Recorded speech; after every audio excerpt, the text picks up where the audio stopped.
Yeah. Yo, Shan. Yeah. 1, 2, 1, 2. Clear my throat real quick. Was really goody. Yeah.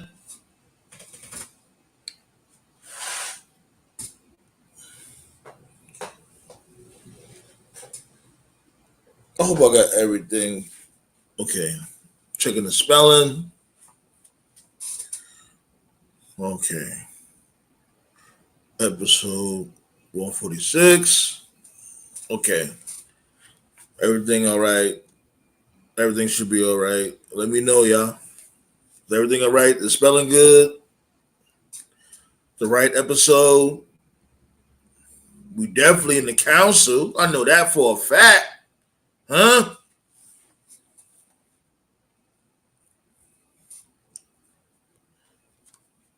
Wait for everybody to pull up. Tell a friend and their friend that we here again. I already know the vibes be.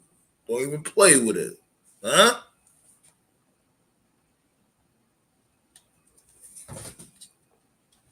First and foremost, right?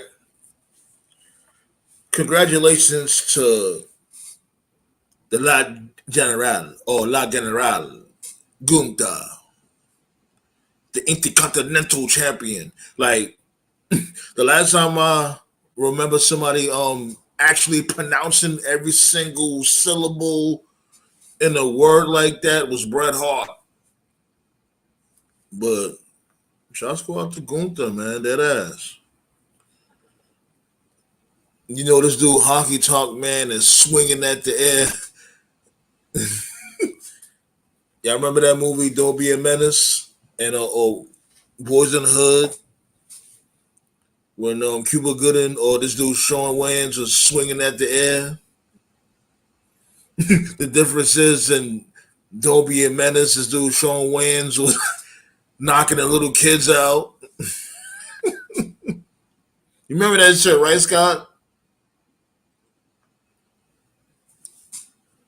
But yeah,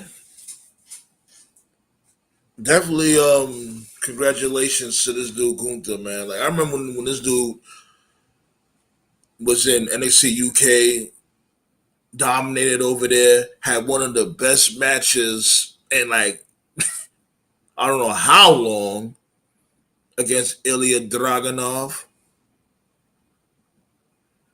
Even before then, he had a great match with Tyler Bate. Gunther came a long way. And at that time, Gunther was more, I guess you could say, you know, fat. It is what it is. I don't give a fuck if you fat. If you fat, you fat. I'm fat. Got a rep for them fat motherfuckers out there. Not all you little skinny, muscle bound motherfuckers can do everything. Fat motherfuckers can do shit too. Just because you fat don't mean you out of shape.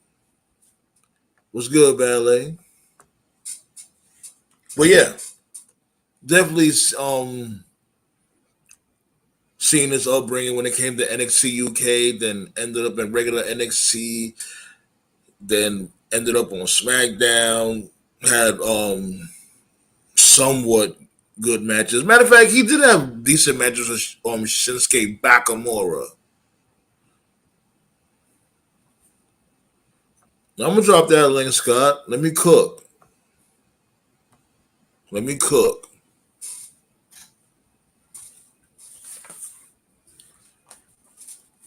But long story short, congrats to this dude for breaking Honky Talk Man record. Second, Chad Gable. You already know, be like, this is what I would do, right? Everybody is saying that, oh, Chad Gable should get a rematch at Fastlane. No, don't do that. It's cool that Chad Gable lost to this dude, Gunther. Is you know what I mean? Is he already had his moment. Remember a couple of shows ago, I said him beating Gunther by count out, that was his moment for the year. He good with that.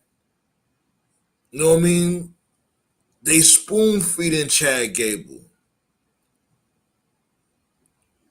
Let that shit marinate.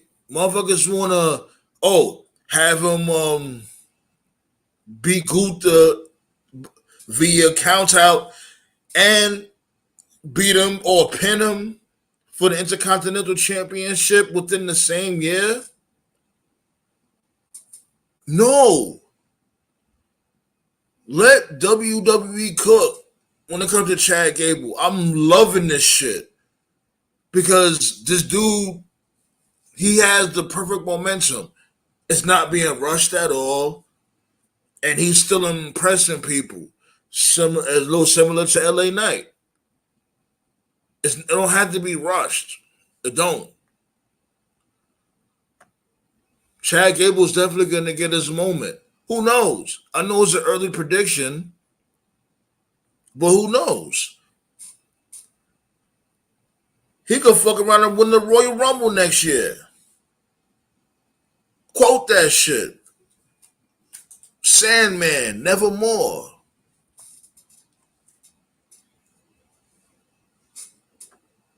Let me read these comments real quick. I'm gonna drop the floodgates, but I'm cooking right now.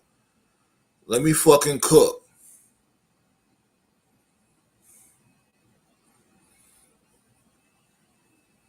The Honky Honk Man is somewhere crying 35 years away too. Hey, that's all he had was that streak. According to Toph, I remember Toph said that shit. That's all he had. It's like, damn. Oh well, like records are made to be broken, sir. And I ain't gonna lie, fuck Honky Talk Man. I don't give a fuck. On some real G shit. I ain't gonna hold you.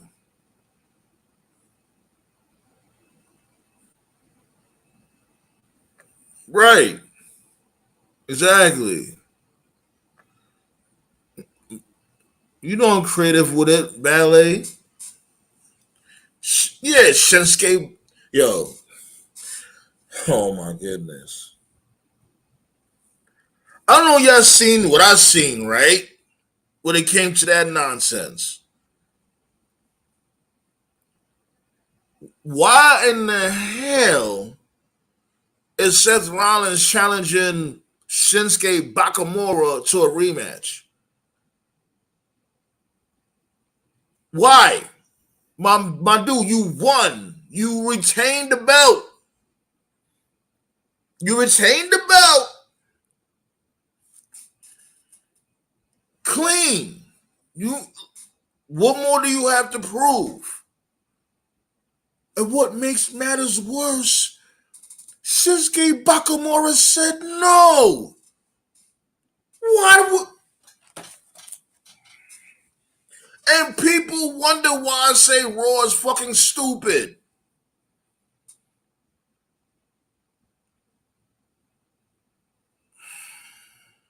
But Ballet, this is the thing.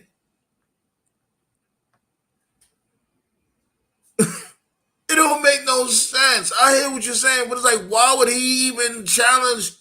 Why? And then they trying to tease Ricochet getting into a beef with this dude Seth Rollins. This is what I'm talking about. This is what I'm talking about. How you gonna tease Seth Rollins getting into a beef with Ricochet also? What is the deal with these dudes getting reward? I swear. That championship is never gonna mean shit. That's really the loser's belt. That's the yo. Motherfuckers lose and become between within the same story arc or the same atmosphere as Seth Rollins as heavyweight champion. It doesn't make no sense. Have you ever seen a motherfucking promo between Stone Cold and Taka Michinoku?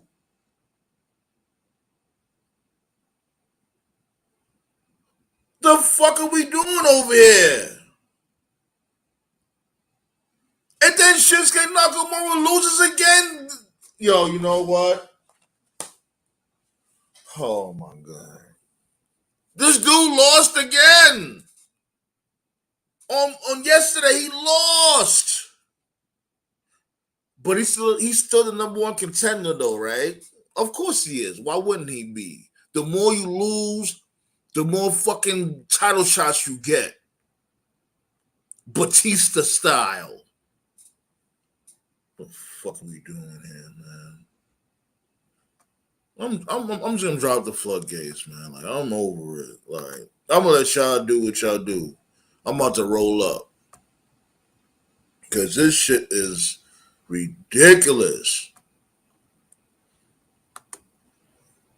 It's the main thing of everything, right? If the belts don't mean shit, why even go to work? Why?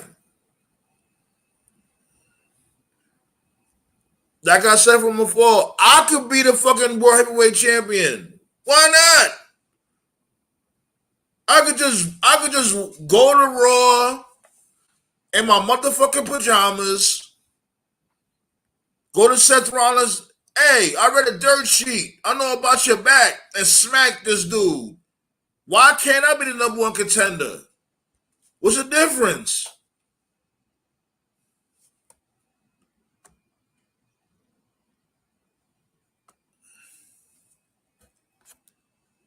But they go to floodgates, B. It's open.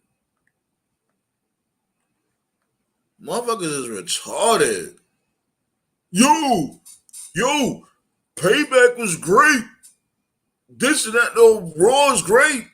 How? Motherfuckers sitting there and talking about Payback was such a great show. That shit was Monday Night Raw on K2. I see y'all. I'm gonna let y'all cook though. I'm gonna let y'all cook while I roll up. Cause motherfuckers is crazy. Hit that thumbs up though, early. But apparently, does everybody remember that Keith Lee comment about Gunther talking about his name? What'd he say? When he said that I heard what they're gonna change Walter's name to I feel sorry for him. You know what? Keith Lee needs to keep his mouth shut. He shows up as a wizard and he's not even on TV no more. Gunther is by far one of the best things to happen to pro wrestling. And guess what? You guys are not going to have to worry about crazy noises because I'm in a better environment. I actually came to visit someone out in Louisville, Kentucky, about 5 miles towards Yeah, hear the Indiana. crickets. You in the woods. You Oh in the yeah, sticks.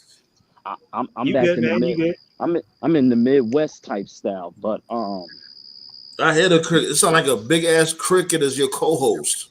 yeah, Gunther's amazing, man. And you know what? Remember how you said Gunther's representing for the fat dudes? Well, technically, Gunther. This is why Gunther's getting so many long title runs. When he got called up to SmackDown, he started the process of losing weight, and he did on an interview. He said, "Look, I just got called up to the main roster. I'm here to be a WWE superstar. So I want to get myself in shape to be a superstar." But he still keeps his intensity. The chops still look like it hurts. His matches are almost close to 5 stars. Everybody he wrestles with looks like $1,000,000. If Nobody I was complains about the way he wrestles. It's stiff, but it's one of the safest you ever seen. Like I guarantee, anybody that wrestles Gunther, they probably say, "Look, can I get an extra bonus? Because for real, my chest is about to turn into like potatoes or hamburger meat." He just smacks the shit out you. And he really is, he's one of the few heels that don't act like a coward. He acts scared sometimes, especially that match with Chad Gable. He looked worried. Motherfucker looked like he was so worried about losing that title, which had me believing like, are they gonna do it? Is he really gonna win? Are they really gonna let Honky Tonk Man keep his streak? And he just comes back and he does these two moves. First, it's and they're believable. It's not like it's a finish where, oh, Seth Rollins is getting his ass whooped and all of a sudden he drops a damn curve stomp and Shinsuke Nakamura is knocked out. No, this dude Gunther does a goddamn. First he attempts and did the power bomb. You thought he was out. Chad Gable comes back. Then he puts him into a sleeper hold and does a Northern Lights German suplex. You like, damn. The next thing he knows, he comes and does this version of the clothesline from hell. One, That two, was the three. nastiest clothesline I've ever seen. One, Yeah. 2, 3. Gunther is still the champion. But here's the thing: just because Gunther lost the weight, he did not lose his power. So it's more believable to see Gunther lose the weight and still beat the shit out of you because he still has the power. Gunther is toned the up. man. He's toned the- up. He's not. Oh He man. didn't lose any weight. He just Well, toned up.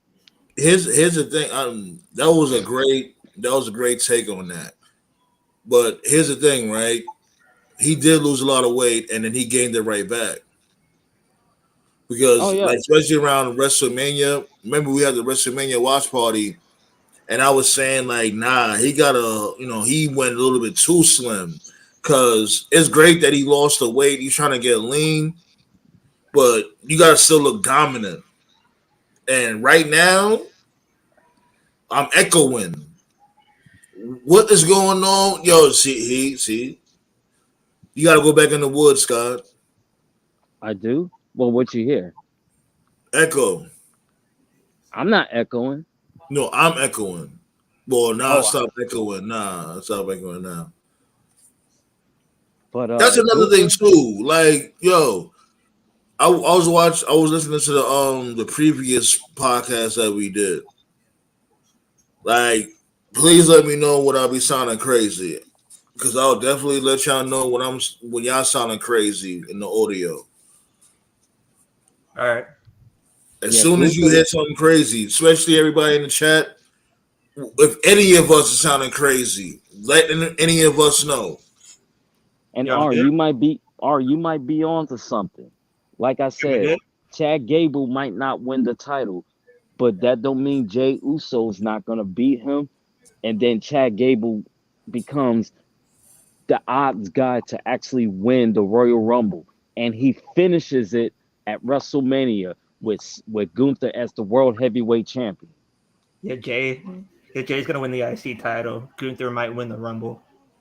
Now I think Gunther might just beat Seth Rollins, or does he have? Would they make any room for that? I don't You have know. one. 'Cause You have one small problem with your assessment here, and that small problem. Damian Priest. Yeah, Priest holds the Money in the Bank. Well, technically, Damian Priest don't have to cash in until after WrestleMania. He's He not has a going whole. to. He's not going to. He's not stupid. Yeah. You also gotta remember when did he win the Money in the Bank briefcase? In In June. May. No, yeah, May or June. Do those rules still apply about him? About the Money in the Bank briefcase holder has to have like a Yes. whole year. Oh, Yes, he got to next- catch him before a whole year's up. He has a whole till year next June. before the next Money in the Bank pay-per-view. Yeah, so he has till next June. So let's say TKO in the building. you know Yo. or you know what would be dope? Like let's say they still held it like how WrestleMania did it back in the day when the Money in the Bank ladder match was at WrestleMania. Technically, you have a whole year to hold on to that briefcase. I want to see somebody hold on to that briefcase until Like the Andy, day You of must have. WrestleMania. You must have six. You must have 6 people that don't like each other. Everybody pulling up. 6 people that TKO don't with like the each other. Buddha. Yeah, you must have 6 people that don't like each other. That's a I know. Yo, what's goody? Yo, you still. Yo, Topher's a mess. And if I sound like I'm slurring, that's because I'm on this bourbon. You doing what? If I sound like I'm slurring, I'm on this bourbon. Bourbon. You sipping bourbon? Yeah, bourbon. Shit. Oh, so you Chest got curl.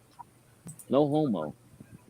Wait, hold on, he said bourbon chest curl? What the fuck is that? No, it makes your chest curl. Oh, he's on whiskey. Yeah, he's sipping on whiskey. Yeah. Like nah, but like Hey, you gotta crawl before you walk, though.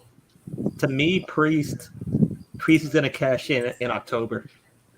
To me, Priest is going to cash in and fail the way it's looking Oh, like. shit. To be honest with you. You think so? I don't think they're I mean, gonna ruin the 2 years briefcase ago? like that 2 years in a row. Yeah, 2 straight years of fails. No. Yep, he been drinking again. It's not uncommon for WWE to do this. So we need, to me, the dad from Dexter's Lab really tells good news.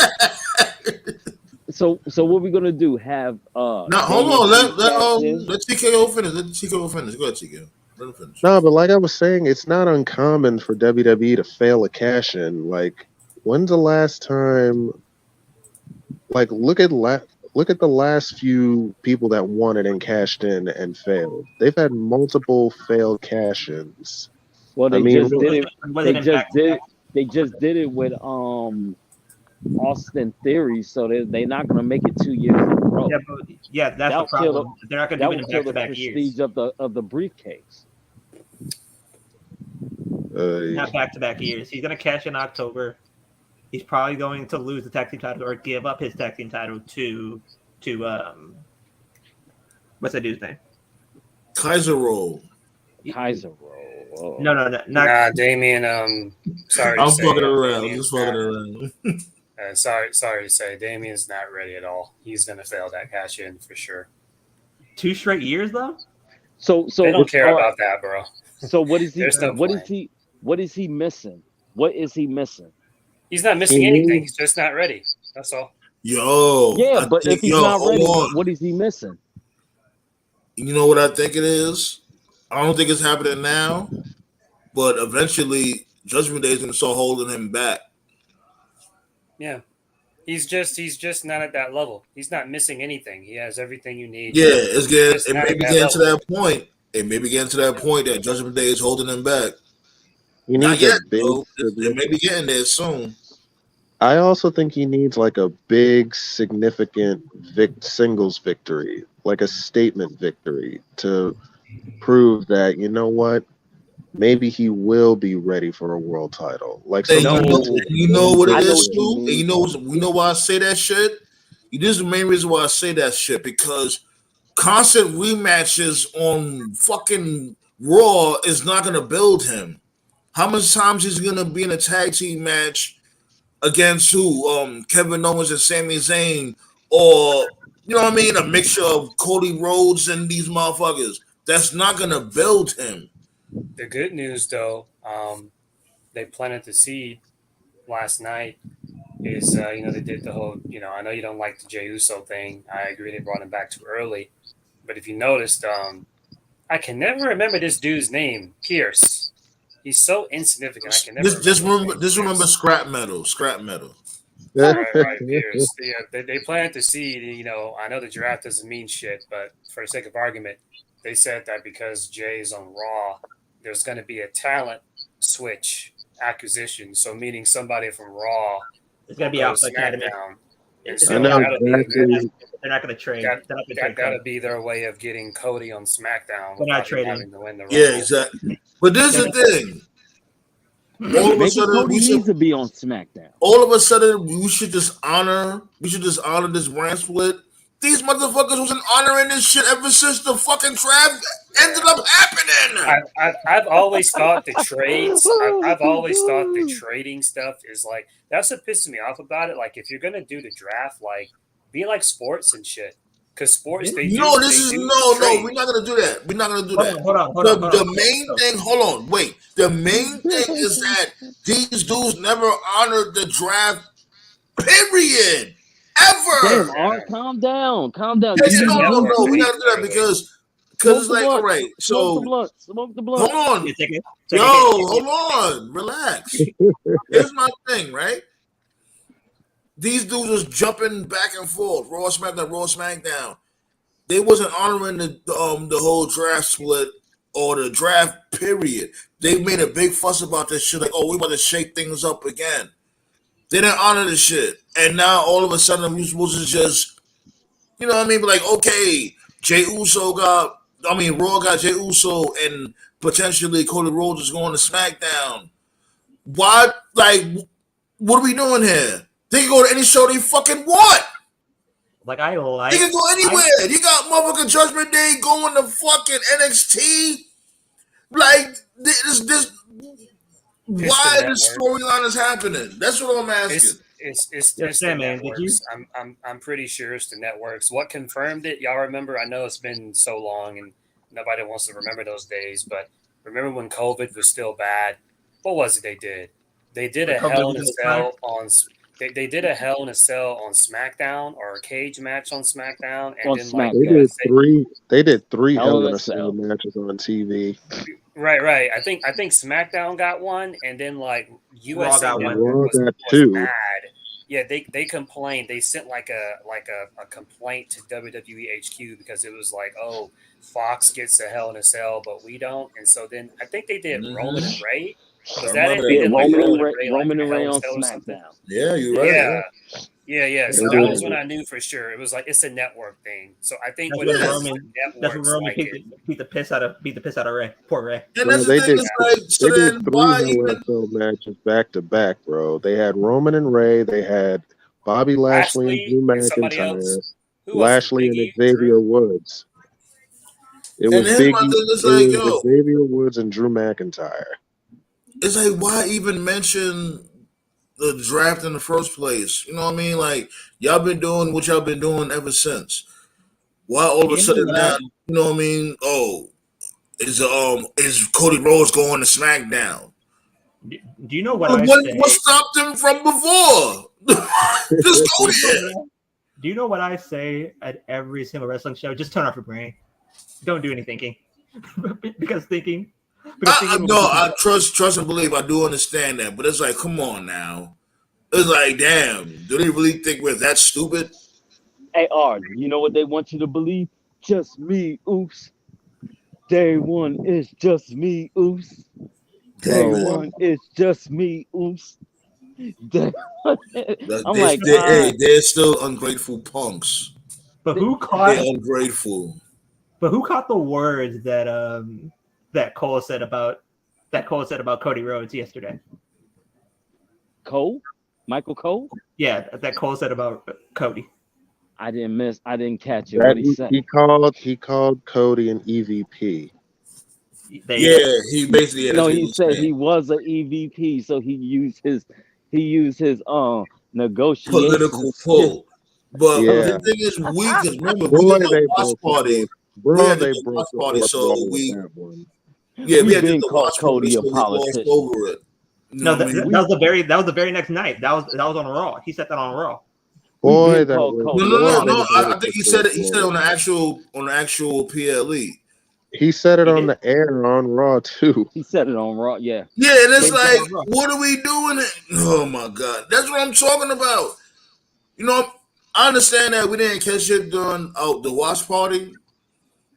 Because remember, we was confused, like, okay, what the fuck is this dude Jey Uso doing here? Why would they waste this moment on a punk ass payback?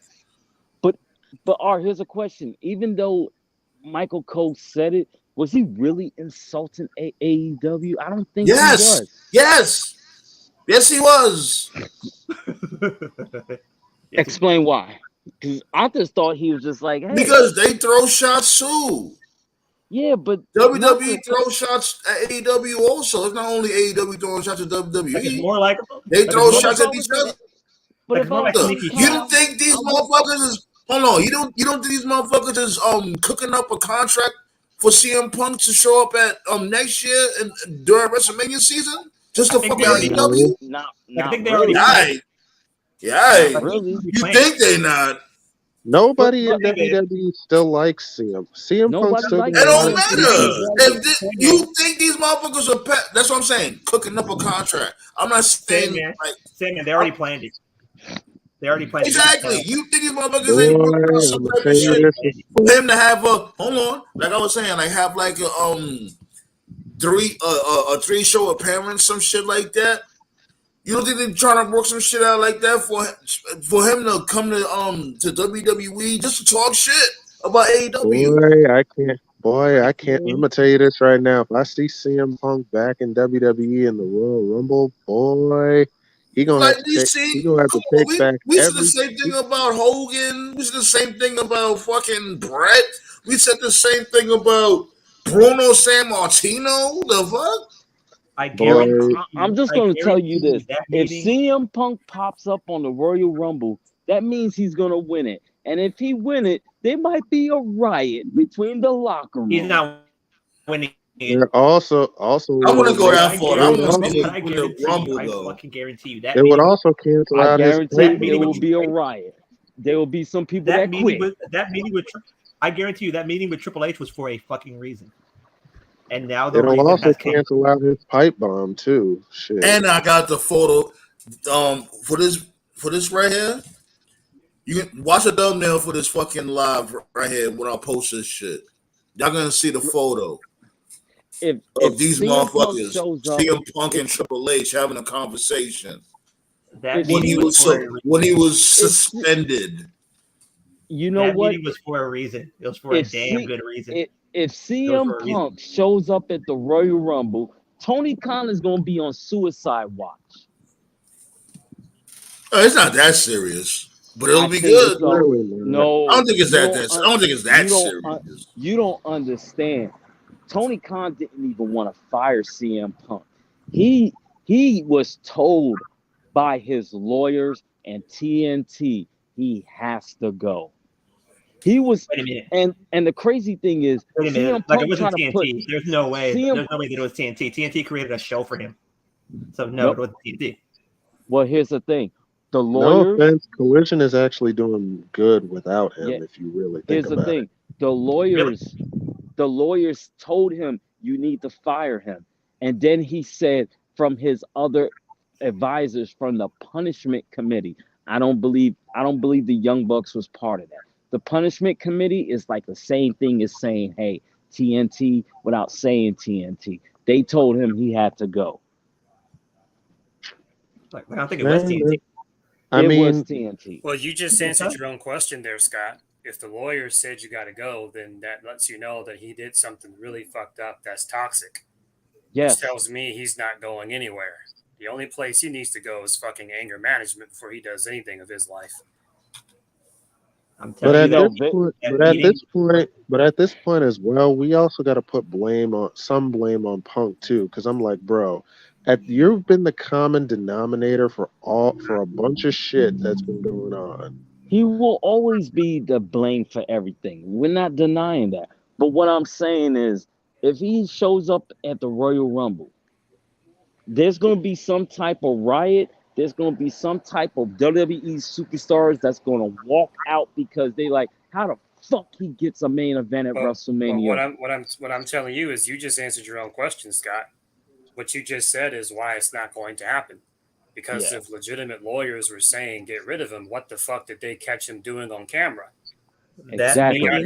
If they got him assaulting people on camera, you know TMZ has that shit. As much as I don't like TMZ, unfortunately, they're very reliable when it comes to stuff like this. It's just a matter of time before that shit leaks.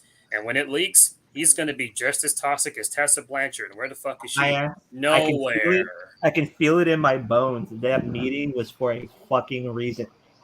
And Vince killing that meeting. If he assaulted somebody, he's not working anywhere, bro. So Vince killing that meeting was for another reason. There was a reason those things happened.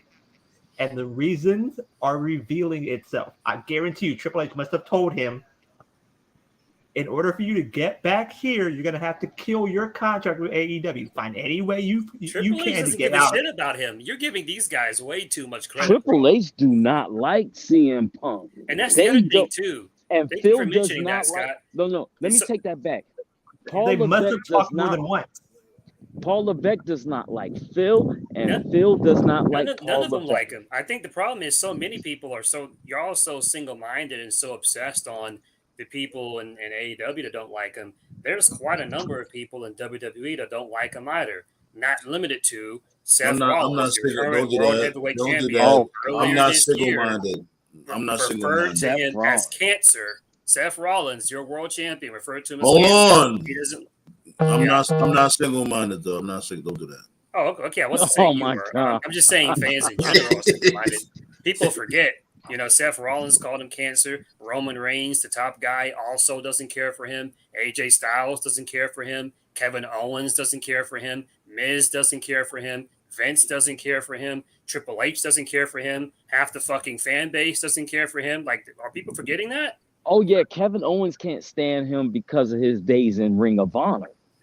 Right. All these names I just said, these aren't ham and eggers. I didn't say Ziggler or Kofi. Ham and Like, eggers. these are top level dudes who don't care about Punk at all. And you think Man, he's just we all okay miss now? Bobby Heenan.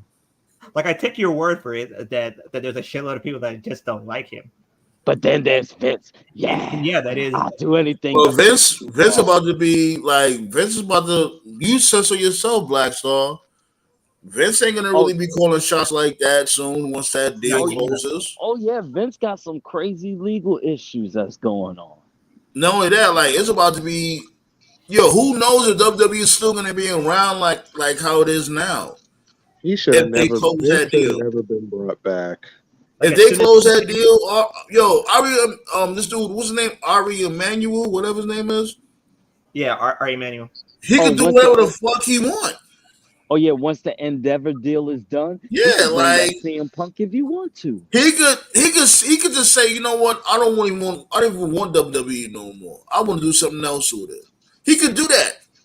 Cause really think of it, like is UFC doing more numbers than WWE, especially in pay-per-views? Oh, they're doubling WWE in pay-per-view numbers.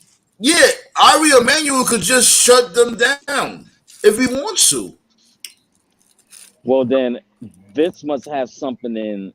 One thing about having a great lawyer, there's got to be some type of But according just because you sign a deal, don't mean you can do whatever the fuck you want.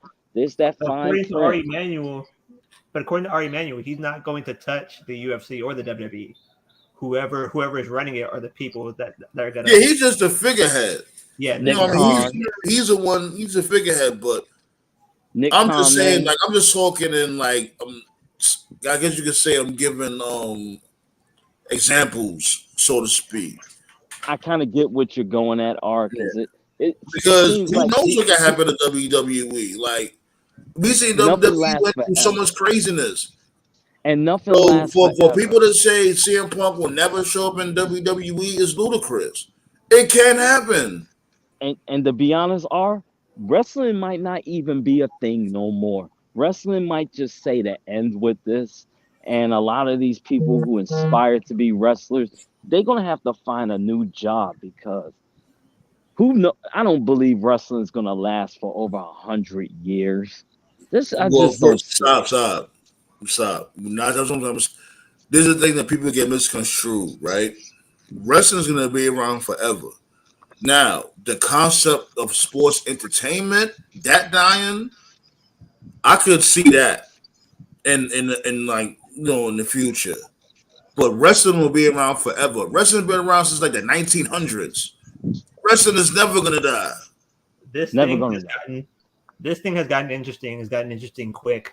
By the middle of September, we're going to know exactly what the fuck's going on, because that's when the sale is going to become official. You mean we are in September? September 15th. It just started. The month just started. But yeah, people always be saying that shit. People, you know how long people have been saying that? You know how long people been saying that? Oh, wrestling's gonna die because WWE or matter of fact, even WWF is failing. Wrestling's gonna die. Like, no, it's not. Wrestling, yeah, wrestling's gonna be around forever. Yeah, it'll be around. It's just not going to be box office mainstream. Yeah, like as I said, sports entertainment. Now, if Now, if sports entertainment dies in the future, I can see that. But wrestling is gonna be around forever. Like wrestling was around when motherfuckers was just what was their finisher move? You know how long wrestling been around? You know what their finisher move? A fucking right hand. Just a regular right hand.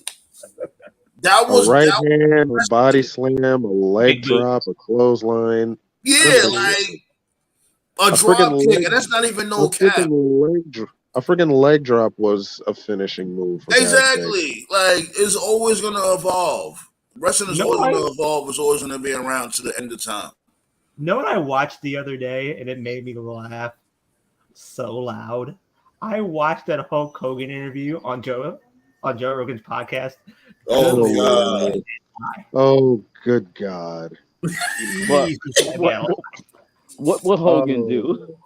What don't he do or say? He basically said with a straight face. Do you guys remember that song? Did he say brother? Do you remember that song, Hulkster in Heaven? Anybody? Yeah, with the sick kid that came to see him in Wembley for what was it? What WrestleMania was that again?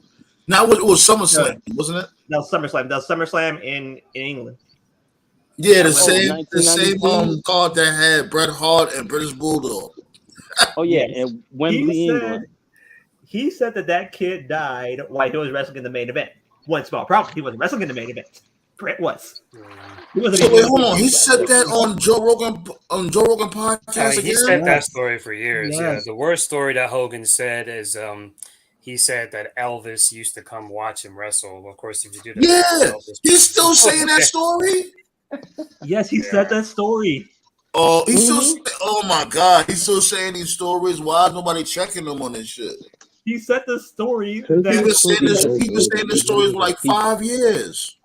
He said the story that he tried out for Metallica. For Metallica as a bass player. Lois Oregon doesn't even know who the fuck he is. Yeah, I remember this one story when he said he was supposed to fight Mike Tyson in the UFC. Yeah, yes. And then the UFC folks had to refuse. They said they never approached him at any point. Word, like, my dude, you want to fight Mike Tyson? This is when they was in their prime, mind you. In their fucking prime. Mike Tyson versus Hulk Hogan in the motherfucking octagon. Hogan would have got the only crazy story Hogan has ever said that I do Hogan would have been a bloody pope. The only story that he said that I do believe is he's always maintained that the day of Mania 3, he said he didn't know the finish. I believe that. He probably did. Yeah, because Andre could kill you if he felt like it. Yeah, so I could believe Andre be like, you know what, boss, I'm going over. What the fuck are you gonna do? Say no to Andre? Yeah. So I do believe that. But actually, he was afraid to suplex Andre. He told him to do it. He's like, "Are you serious?" Hogan said that he fought in Pride in 1975. Like, what the fuck? What in the serious fuck? Hey, I know Hogan's a racist piece of shit, but if it wasn't for Hogan, we wouldn't be here right now. Well, that's not true, but yes, I see what you're saying. Yes. No. Wrestling would not be as big as it was if it wasn't for Hogan, Paul Orndorff, Mr. T. No, but to say you wouldn't be watching if not for him, I vehemently disagree with that. Well, you was a Macho Man guy. You was a Macho Man. No, I don't even think Macho Man wasn't even. Oh, so he's a Nick Bockwinkel guy. Nick Bockwinkel. Like he said that the NWO that the thing that he pitched to Bischoff that the NWO was supposed to be him, the Booty Man, which is British Barber Beefcake. Yeah, we know. Come on, now, don't do that. We know. We already know that. Wait, we know who the Booty Man is. Dude was running the show in the NWO. I mean, for that, you know the main thing about this dude, the Bummy Man? It's like, you know damn well we not believable because ain't no damn way Kimberly Page is gonna be your manager. Like, wow. That was dead on arrival after that. Right, like that's like Trish Stratus being Boogeyman's manager. No. But here's the most unbelievable story that he said. He said that he discovered Brock Lesnar when he was a sophomore in high school. Like, what the fuck? Bro, Brock Lesnar, he did discover Brock the Giant, aka Big bro, Show. Brock Lesnar was barely even alive when he was in high school. He discovered Big Show. He did discover Big Show, but that's about it, though. Like the person who discovered Brock was Jim Ross. That was the person who discovered Brock. Exactly, and they This may linked. be a It little was morbid, actually though, his but- call to link him with Heyman. So come on now, we know the story. This may be morbid, but I'm definitely not looking forward to the day he dies. That's going to be a messy day. We're gonna be right here. We're gonna be right here smoking on the Immortal pack.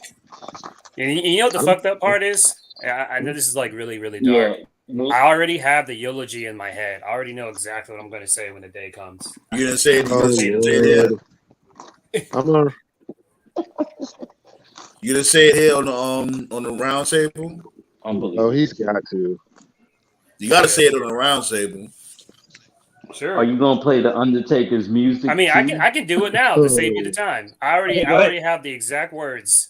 Go ahead, Tom. Nah. Don't do it yet. Don't do it yet. We're gonna wait till. Yo, remember what episode is this? Episode, write this down, y'all. 146. All right. Episode 146, B. All right. Lord willing, we also here. We want to hear that damn eulogy. Yeah. Gotcha. Well, Tobe, speaking of you, your favorite wrestler is about to become the NXT Women's Champion. Oh, Becky. Becky. Oh, Yeah. God. Because that shit totally worked with Charlotte, right? Yeah. And it's like, why she just went through one rivalry, and she barely won that. She was struggling with that shit. The pure destruction of NXT has begun. Yeah, No, check this out. Has begun. It already started. What the hell? It was already happening. The hell? I mean, my gosh. Yeah, I was talking about that with John before the show. That shit's a lose-lose. And I said that as somebody who doesn't care about NXT anymore because you have an NXT champion versus a main roster person. If the NXT champion loses, it makes your brand look weak. But then you're not going to have the main roster person lose unless you're calling that person up, which you're not going to do. Which means the only other finish would be a bullshit finish. Right, yeah, the DQ, right, which is just false advertising. So it's a lose-lose no matter how you slice it. Now, I'm okay with people who are undercooked, who may have lost a step, like hypothetically speaking, like a Mustafa Ali or a Baron Corbin, someone like that. I'm okay with them winning a title in NXT, but like a main eventer, a person who's already well established, who gains absolutely nothing, there's no reason for them to be champion. That's why that shit with Charlotte flopped. It didn't work. Okay, Oh, you know what's dumb too? You know what's dumb? They don't consider Charlotte's NXT reign. Did you know that does not count towards her record of the titles she's held? They don't count that. I noticed. It's crazy. I realized that shit too. It took me a minute to realize that before, but I noticed that because it will eventually. They're calling her last title like 14 or 15 now. Yeah. Like, I'm telling you. So if it doesn't count, then what was it the will point of eventually. winning it then? It's gonna happen. I'm telling you. There's more title reigns to play. They're gonna count it, especially when it comes to her breaking this dude Ric Flair. You mean the fake record? Daddy. The fake record. I don't even know why they're so obsessed with that record. Like the fake record. No, say what it is. The fake record. It's a fake record. There's more title reigns than Ric Flair. It don't even matter because name one Charlotte Flair title reign that actually you forced this woman to have 14, 15 different title reigns and none of them hit. Like something's wrong here. Her moonsault's a fucking disaster. You know what's crazy? The only title reigns that really hit is like John Cena, Randy Orton, Edge. I really can't say any of Triple H's.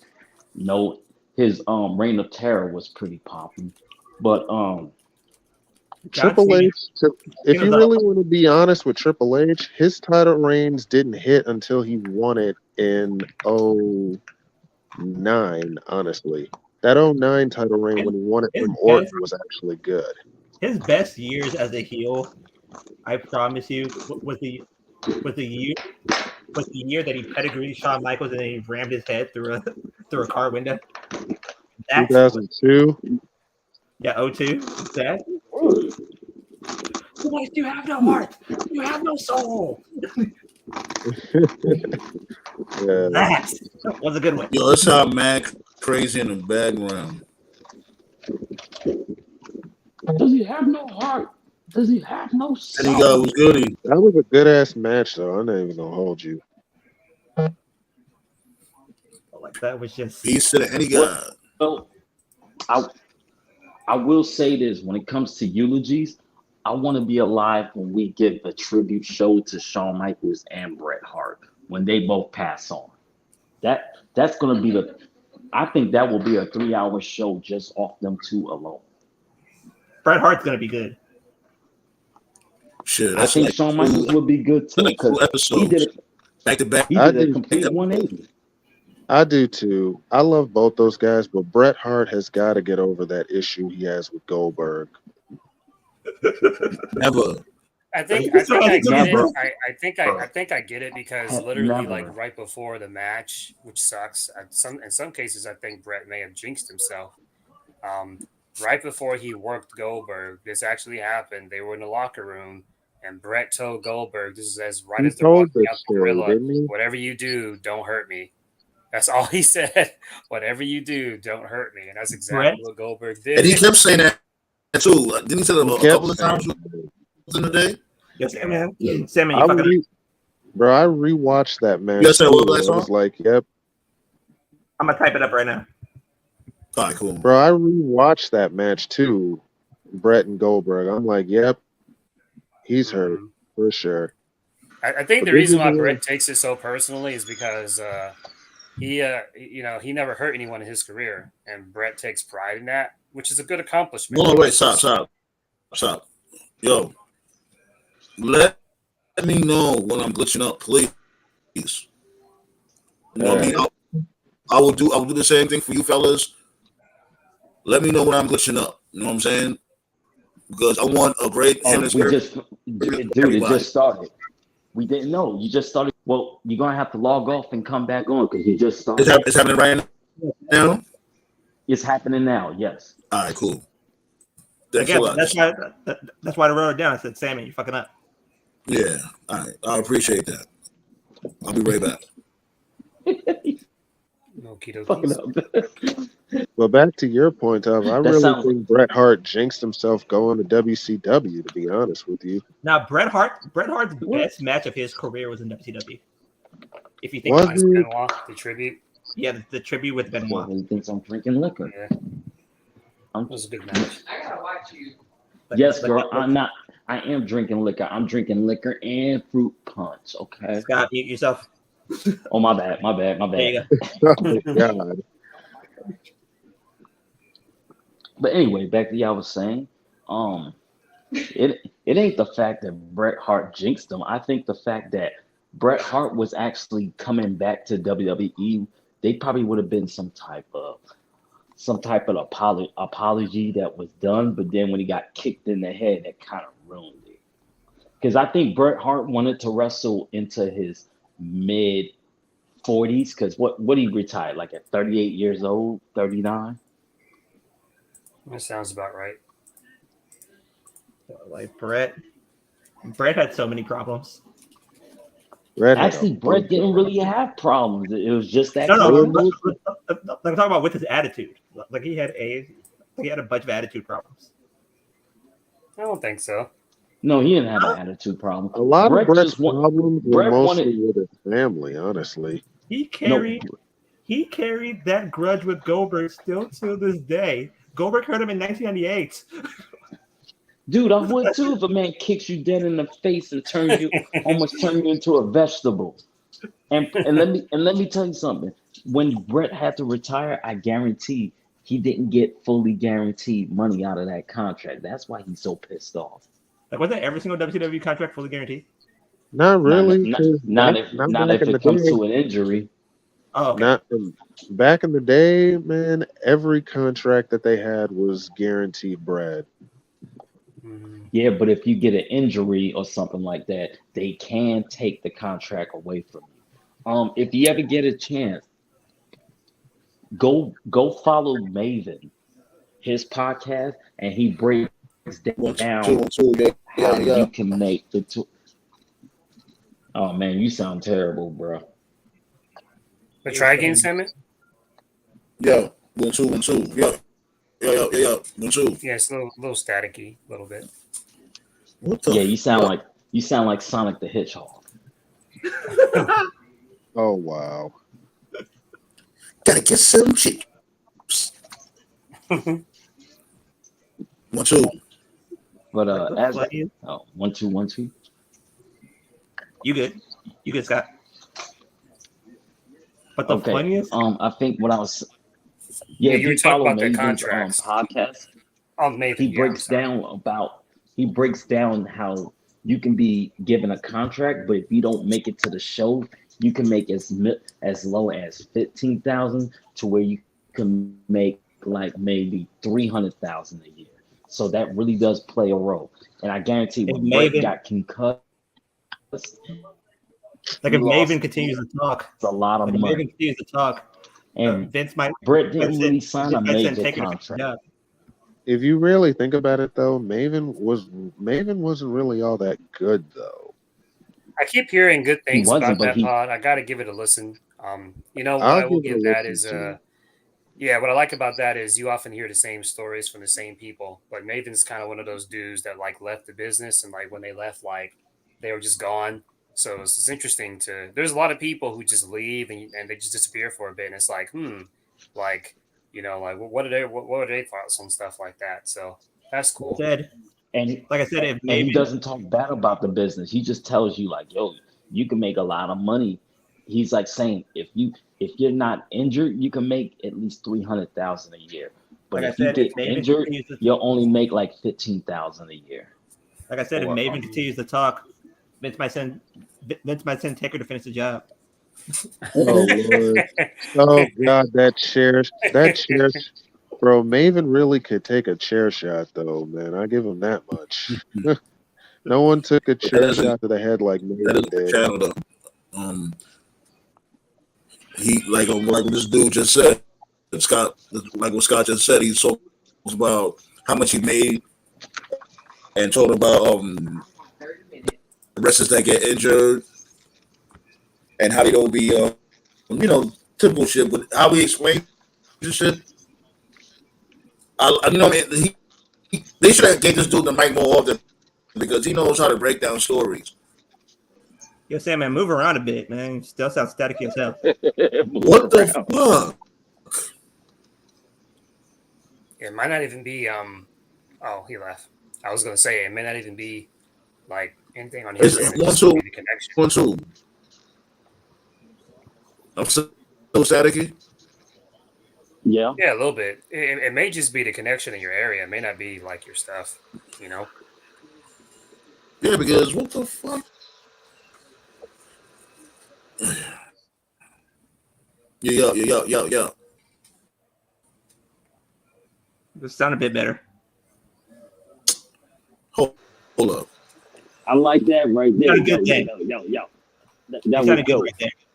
That was dope. I like that. Yo. Like me saying yo. Mic check 1 2 1 2.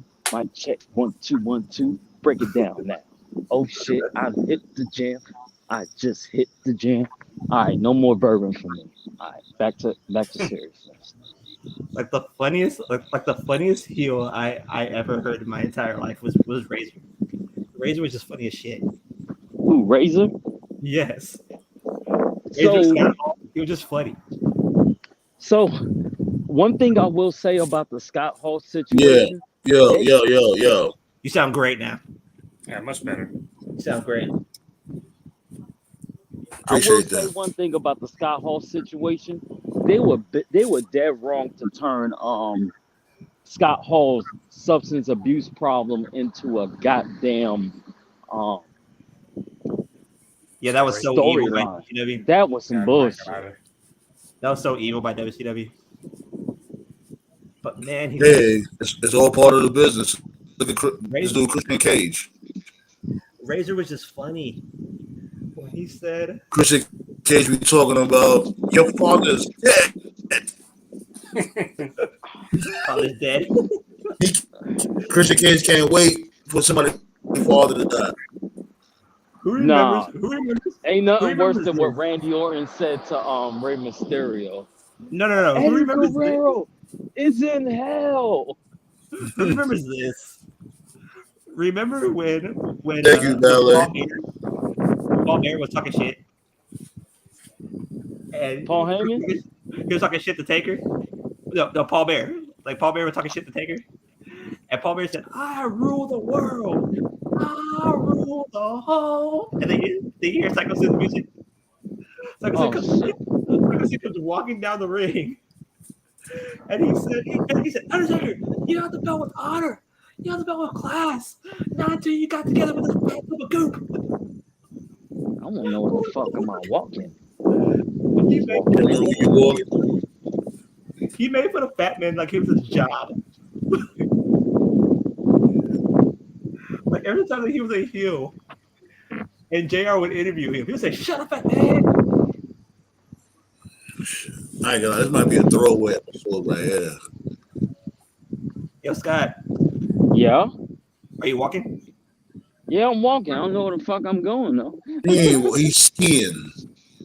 Man, I'm Scott, just so man, Scott, you be on here with that Blair Witch Project background every week, bro. What's Exactly. going on? well. First, I was in Georgia. You know, Georgia got bugs, and then I came out here to I still don't know this town in Indiana. All I know is there's a chick that I've been kicking it with, so I'm visiting her, You and like I'll be back in girls? Georgia. Yes, I like women. Shut the fuck up, man. Nah, Scott doesn't like women. He likes octogenarians. Okay, let's move on. The who? Octogenarians, 80-year-olds. Well, Nice word. I'm gonna look that shit up. wherever I'm at, I'm just gonna turn back around because there's not a store in sight.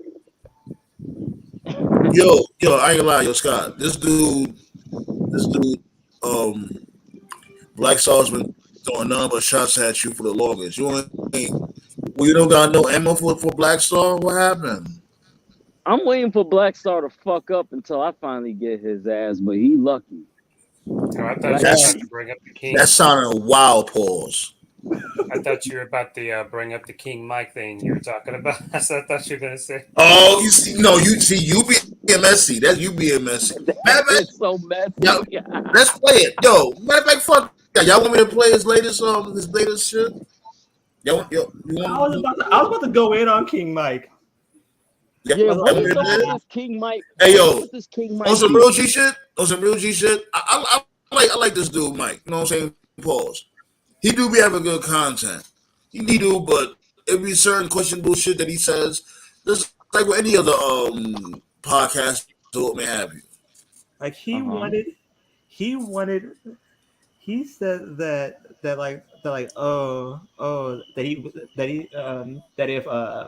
Take your Brian time. Danielson was in a wheelchair or something like that he would be happy. Oh wow. I was like, what the fuck? Yeah, shouts go out to Mike, Big King Mike, you know? Definitely. Like there's sometimes I mean like there's most of the times he doesn't cross the line. Yesterday he extremely crossed the line. Like What did he say? He Ric Flair walked across that line. Oh shit, he Ric Flair across that line? I don't know of a King Mike. I only know Black JD. Oh, That's what Black he's gonna be. JD. That's Black what he JD. is. Yeah, y'all go. Yeah, what? Damn. You must have really fucked up to be named after JD. Wow. Like dude Ric Flair walked across that line. Yeah. Like Hey, look. that was way too over the line. Hey, look, this is not orchestrated. Look, everybody's gonna speak their mind. Oh, I don't want motherfuckers to be sitting there saying like, oh, it's a setup and nothing like that. And listen, I be having certain gripes also with what he says, but that goes to anybody. Like, and I'll call anybody. I called MVP out on this fucking bullshit. I oh don't give a yeah, fuck. that was a. Let me tell you, that one with MVP when you was going back and forth with him was fucking funny. Yeah, How do like you?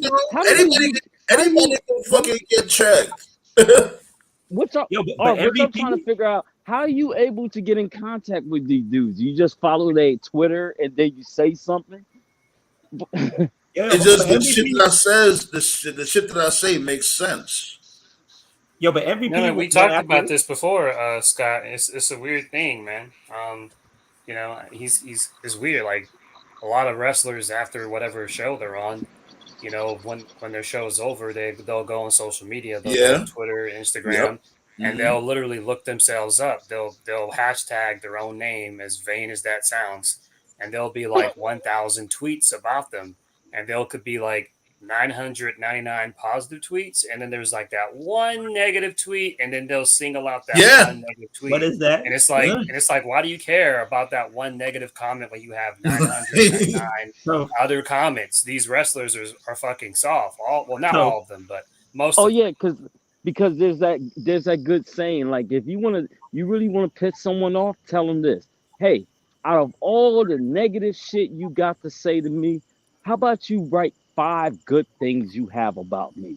Oh my God, that burns somebody because now they gotta fucking be honest and Mm. say like, yeah, as much as I hate this person, there's 5 things that he do that's actually positive, and they yo, don't Tofu, want to what is accept that? that But shit. it's like, how could you even write down a list like that about somebody that you don't even know? Like, yo, what is that? What is Toph's statement? Know what Toph's statement reminds me of? That old Scott Steiner promo when he said, like, you go to the back and play your video games. Then you ask for a 4-star match, a 5-star match. Why don't you go to the back and ask Right. Yo, I'm Yeah. starting to believe that Scott Steiner was on the coke too. But Yeah. One of yeah, his like, finishes. you know what I'm saying? Um, ballet dancer, she makes a great point. She came from this dude, King Mike channel, what may have you. You know what I mean? And that's what's up. Ballet dancer, she always been supportive. She always lends her ideas and comments when it comes to the replays or the uploads. That's definitely awesome. And now I hear what you guys are talking about also, especially like with Black Star. His gripe was with the whole, this dude King Mike saying that, oh, just because this dude Brian Danielson don't want to retire, when he wants him to retire, he should he should just be a paraplegic forever. I get it. You know what I mean? That's ridiculous. I do agree with what Black Star is saying, and I also agree with what you're saying, Toe. Because it's like, okay, like it's like a facade. You know what I mean? Because I asked you, hey, when we pull up, maybe you have a debate with Black Star or whatever. You can pull up. Ain't nobody gonna be disrespectful or whatever. We just gonna talk our shit when it comes to wrestling, and whoever has the most valid points, it's just whatever. Just we talking our shit, and he respectfully declined, and it's like, okay, you can't respectfully decline if you want to go on your channel and just throw, you know what I mean, just throw mad shots. That's the type of shit that JD does. It's like, okay, Mhm.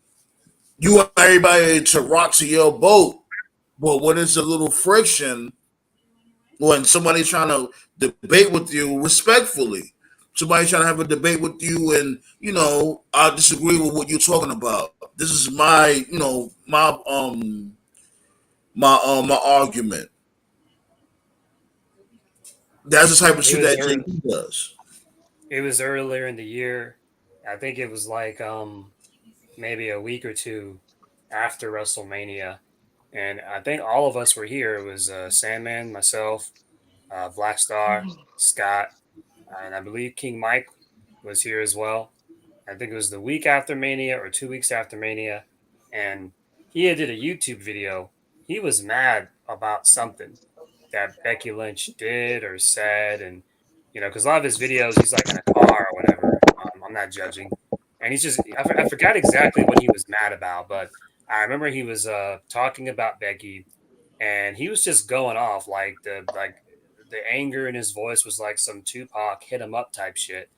And then I remember we were talking about the whole roaming Cody thing about like, oh, was it the right decision? Was it the wrong decision? And we were going through the card. And what I remember was like you guys were talking, I was doing something, but King Mike was here. And when he was talking, like just his whole vibe, like his voice, just the bass in his voice, his energy, his aura, it was like fucking Sesame Street. Like two different dudes, and I was like, Damn. wait, what? And I was quiet at first. I was quiet because I was like, wait a minute. I was like, this is matching up. I was like, it's like because in my head I was like, is this the same nigga? Because we have new people join the round table sometimes. And so yeah, we definitely had our fair share. Right. So at first I thought like it was a different dude. I was like, wait, that's the same guy, right? And I was like, so then after the show was over, I listened to the replay and I'm like, yeah, it's the same guy. And so then I put two and two together and I was just like, yo, man, I think this dude's a work. Because that's what JD is like. Because I never met JD from New York, but I have a lot of friends that do live in that New York area. A lot of my friends have met JD. What's that shit called? A House of Glory? Hog, right? Yeah, Hog, yeah. I know some people who have met JD, and they've all told me the same thing. They say that when they met JD in person, he is not that guy. He's quiet. He's a to dork. himself. None of that, all that crazy energy you see on his YouTube and Twitter, it is not like that in real life. And I was just like, yo, this dude's a work, because he says what he's got to say for his clicks, for his YouTube and for his Twitter. It's like, all right, bro. Like as Booker T said, don't hate the player, hate the game. So I think King Mike is on that same energy. That's what I think. I always say this that like as soon as you do it for the money, then just quit doing it. Pretty much. You'll find no enjoyment to it. If you do it for the love, shots go out to him, man. Like he found a lane. But I'm just saying this. It's like when I don't know, maybe it's just me. Somebody called me out, especially when it comes to a wrestling debate. I'm gonna respond.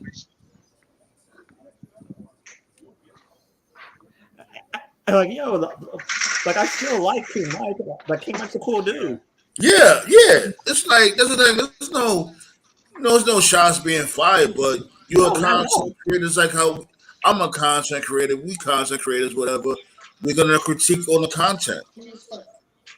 Yeah, see what it's about, bro. It's not about winning or losing a debate. That's not what it's about. What it's about is the numbers. If you guys got into a debate about anything, wrestling, sports, video games, if you got into a debate, he would have to maintain whatever character he has on YouTube. He would have to maintain that same energy live with 3, 4, 5 other people. And if you can't do that, then you break the character, you break kayfabe, and it would expose. That's what it's about. You bring up a valid point, right? You bring up a valid point. Just like, for instance, Black Star wanted to have a debate with them. I would have just had them do their thing. And you guys could just be in the chat listening to the debate, and I would have been like a mediator or something like that. But I wouldn't have been saying much. I would have just had them do what they do. You know what I mean? Like I'm not on that dirty sector type shit when somebody come up on the panel or come to the round table and everybody just quadruple team. Nah. I would have just had them do their thing and say what they had to say. Well, mainly Black Star, because Black Star initiated the smoke. I'm like, fuck it, That's why the round table is here. For motherfuckers to pull up and, talk about this old-fashioned wrestling, let them know what's happening. You know what? I told you. Your show is cool until you start going on your rant about Pat Patterson. That's too funny. Like I told you. Like I told you in private, Sam. Oh yeah, man, that was me, like, Bella Dancer. I said he was corny. That's all I said. I said he was corny. Yeah, it was Blocked you. me. And then what got me was it wasn't the fact that he blocked me for that. What got me was like, dude, if you check social media, bro, you know, like if you were to do like a fucking top 10 of worst things people have said, dude, do you know how many people attack him for being with Bianca Belair? How many tweets he gets on a regular basis say, "Oh wow, she's too good for you. You can't handle that. How did you Weirdo win that, shit. bro?" Like all I said was you're corny. I didn't attack him or his manhood or Bianca. I didn't say, "Oh, like, you're a deadbeat." All I said was, "Dude, your promo was corny." Because it was. And he it's blocked me Scott. for it. It's Scott, my guy. Scott, I fucked up a week ago. I was waiting for you to say something. You didn't say anything. Who, me? Yes, I fucked up. I fucked up majorly last week. Dude, I'm too damn drunk to be trying to keep up with you saying. But I was like, wait a minute. I'm Wait a just minute. trying to catch up on. So you trying to tell me that Bianca Belair's, I mean not Bianca Belair. You said Sasha Banks, right, or Bianca Belair? I just mentioned Bianca. What about her? Oh, you trying to tell me that Montez Ford blocked you because you said that was corny? No, like, That his promo he was did a corny. segment. It was when they first got called up. Like it was. I forgot when it was. Oh, It when was, they were guest hosting. Talking about that? yeah. It was a segment, and I was on Twitter, and I was just scrolling through Twitter, and I rarely ever comment on anything, but they had just got called up. It was right before COVID, and it was like some backstage segment, and it was just corny. It wasn't funny. It was cringe, and I literally just posted corny. That was They it. was corny for like a month straight. Yeah. Well, at least what you don't, I guess you know because you are black. You know how black people get pissed off if you call them either corny or lame. You could call us the N word. You could call us No, you this can't. That's motherfucker. you, motherfucker. That's No, you know what you. I mean. I No, I'm sent the saying like video. No, other I black do people. not. Like I sent a video to Toph. I think it was like a month ago when Joe Mixon Mike Tyson this white bitch. Oh yeah. Like on some real G shit. When's the last time you ever called any of y'all, oh, my nigga? When's the last time I called any of y'all that? No, I mean none of us use that Not me. word. None of us here. None of I don't use us. that word. Either. Right. Exactly. No, but what I'm saying are I for say, some what's my reason, main thing? I say, my dude. Hey, what's goody, my dude? Or my yeah, guy. for some Or I'll call reason, you a bum.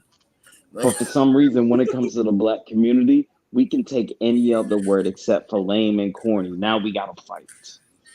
Like I guarantee. Unless Like, you're I Nick guarantee. Cannon. Nick Cannon wears it pretty well. I Man, guarantee. I Nick Cannon's guarantee you worth that white almost $1 woman. billion. He could care I less. guarantee you that white woman must have said the N word to him because the way Shit. that he knocked her out. You never had racist sex before? No, Like I was impressed with that one hitter quitter. I mean, did he hit her as hard as that dude that hit the chick with the brick? No, but it was bad. It was really, really bad. Let me send you guys the video. I'm gonna send it on the group chat. Just give me 1 second, okay? I like the Pinky from the Friday movies. How he's like, "What's up, nigga?" Like he says it in a No, funny it's not. It's knucka. It's knucka. way. Say it again, knucka. Oh, say that one more time, and this shit is over. Say it again. Say it again. Say it again. I just turned my TV on USA, and they're showing Gridiron Gang. This would definitely one of Rock's better movies. Yeah, the Alright, Good like Eye it's Gang in- was a really good Like it's in the movie. live chat. If anybody wants to click it. Okay. Was that before or after the Royals?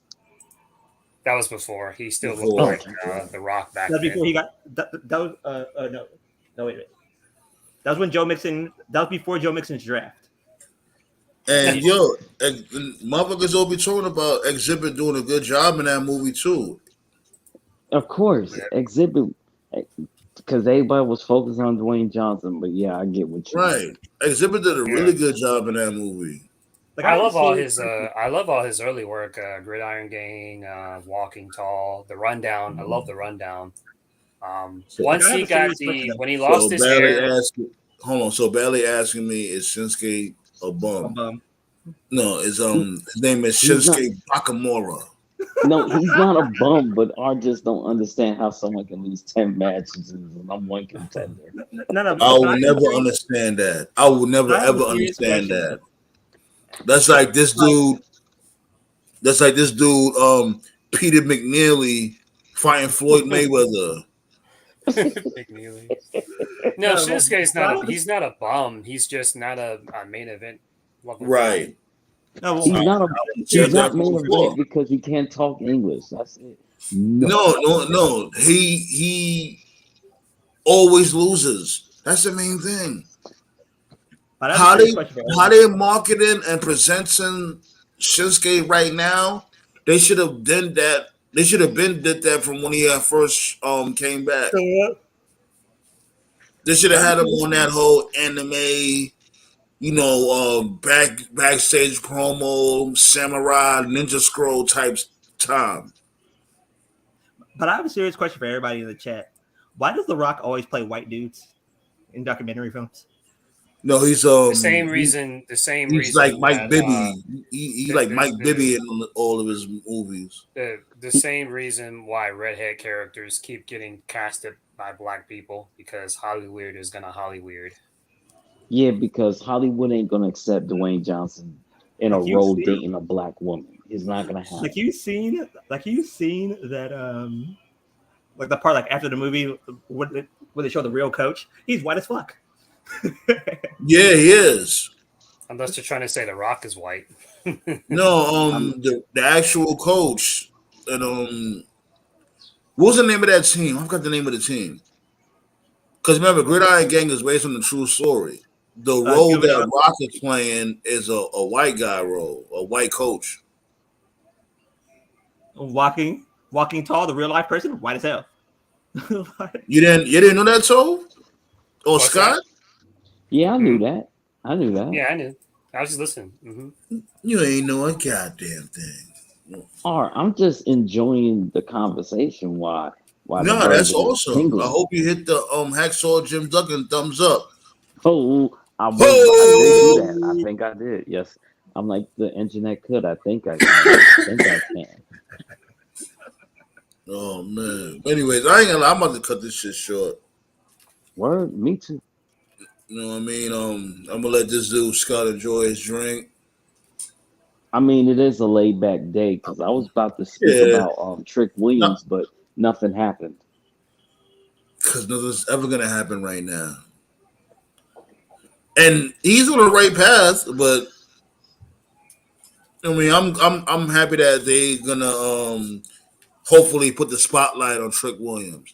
I would never talk about this dude on this show to in depth until they really pull the trigger on that dude. He will be the title of the show, and he can be. But Why do we'll I see. feel like they're gonna fuck up his name when he gets called up? I just have a hunch, and in particular, I don't know why. Yeah, because that's what they do when it comes to. Matter of fact, maybe not. Because from before, it was different. NXT was different from before. You know what I mean? When they was a call up to NXT talent, and they would switch up their names or whatever the case may be. Maybe it may be different now. You think they can get away with Trick Williams on the main roster? Watch his name on the main roster. Like, come to the ring, Ho Williams. Like, wait, what? Yeah, they said Chick Williams. Oh, yeah, Chick Williams. Yo, on some real shit, fuck it. I will go there because he's gonna need a character, right? Give him this dude granddad's character from the Boondocks. Remember how this dude granddad was named Bitches? You know Had what? Chick Williams the same way. How about you pair up Trick Williams with B-Fab? She's still employed? Well, technically, her entire group's about to get fired in about what 2 weeks. I was about to say, I I thought they mean, were let go. no, keep B-Fab, get rid of the other two, and team her with Trick Williams. That's what What's the Bro, guy's why, name? are they still employed? What's the guy's name? Ashanti or the Adonis, whatever. Like he's not that bad actually. He's all right. Yeah, he's Ashante just, Adonis. you know what I mean? He's like a He's- fish in between a damn net. Here's how you save him. Fucking get JTG. That dude's jacked. Get him and bring back JTG and Team Bimba. You know. A No, nice tag team like that. What would you call that tag team, Tove? Nah, man, if you're gonna bring back JTG, you need to push him to main event for a title because he built like one. That's never gonna happen. Oh, I don't disagree. He's in great shape. He's not world champion, but he could definitely be like U.S. I champion. NXT, like you Yeah. put JTG in NXT. I can see that. AOP is All about right. to be in NXT. Oh, they're coming back. Have him with Fandango. What's the name? Dirty Dongo. Okay. Yeah. Oh, speaking of dirty dump, whatever, what you think about this Raquel Rodriguez talking about she want to annihilate Rhea Ripley? She's good. She needs she does need a mean streak. She needs a mean Yeah. streak. Yeah, she's good. She's got a good presence. She's just not over. The fans aren't reacting. What So she needs they to have And do, she is remember we was watching the match on the watch party. what she needs to Everybody do was shitting on the match between her and Rhea Ripley. Man, look, I understand she stumbled here and there, but it was still a good match to me. I don't care. That was a good match to me. I think that was one of her Yeah, it was best good. matches. It was good. what But she everybody needs was shitting on it. Like, oh my God, she's Spanish. Here's Get the outta truth, here. bro. Here's the truth, man. And this is the shit that like a lot of people don't want to hear. And it goes back to China and Rhea Ripley's proof of this. The problem is, and I know you're gonna agree with me, Scott, because it's just preaching to the choir. Society today has this whatever the men can do, the women can do stuff, and it's like, oh, men and women are equals. I'm sorry, they're not. The reason why Rhea Ripley is so over, the reason why she's so accepted, is the same reason China was. Rhea Ripley got over interacting with the men, not the woman. Being on screen with the guys, being paired up with the guys, and beating up guys, that's what got her over. Just like how it got China over. Now she's so dominant that when you put her against girls, no one's believable. So the problem really with women's wrestling in general. No, hold on. Let Tove cook. Let Tove cook. The problem with women's wrestling, this is not a WWE thing. It's not an AEW thing. The only company I ever saw do this was really TNA. We need more stories and angles of men interacting with women and women interacting with men. Stop this fucking the guys interact with the guys and the girls interact with the girls. No, you have to interconnect both divisions to get people fucking over. And the problem is the only time in modern day wrestling, like in WWE and AEW, the only time you really see the guys and girls interacting is if like they're dating or married in real life. Like, no, fuck that. We need guys and girls. Hold on, Tove. Rewind this a little bit because let's go back to what you were saying about this bitch Rhea Ripley. You know what I mean? Her basically just selling every dude on the roster. It's getting to that point. This bitch really fucking spared Kevin Owens through the fucking barricade. I think the only person on the main roster that's allowed to touch the women's Randy Orton. Because he RKO'd the living shit out of her. Of Nia Jax. Right. It's ridiculous. It's getting to the point now where I won't be surprised if they put her in War Games or Judgment Day.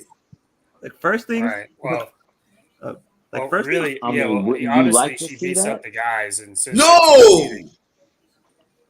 no, I would not want to see because this dude Scott asked if I want to see that. No, I do not want to see Right. Rhea Ripley and Judgment Day for War Games. No, I do not. Well, I don't want to see I know that. because But what if I know Raquel because they're Rodriguez is PG in it? now. But because they're PG, I know a guy can't strike a girl. But really, my But she main can point beat the is shit out of the that guy, though. It's right. stupid. But my main point, what I was trying to say, is because she spent so much time interacting with men, it's gotten her over. And I just think that whole concept of guys and girls interacting backstage, on television, stuff like that gets people more over. And you used to see it all the time, back in the day, like in the 90s and 2000s. And like then they stopped, just little stuff. Like it doesn't even have to be like getting physical. Like remember that story with China and Mark Henry? Remember when they were a thing? Remember they were dating and like Mark Yeah. Henry kept cheating on her, and people were like, "Oh, China, you deserve better." And then she dumped him, and then she got with Eddie Guerrero, and that was when Eddie Right. got over the whole Latino Latino heat, heat. right? And then that's when China started to get more comfortable, and she started like dressing and looking nice and stuff like that. Just stuff like that. Stuff like that gets people more over. It's like just one more story to invest in, something to sink your teeth into. Yeah. That's one of the China, right, China What in you a talking dress about was right there? What you talking about right there is character development. right. Right. But the best way to do that, though, is for the girls to interact with the girls and the guys, not just the girls.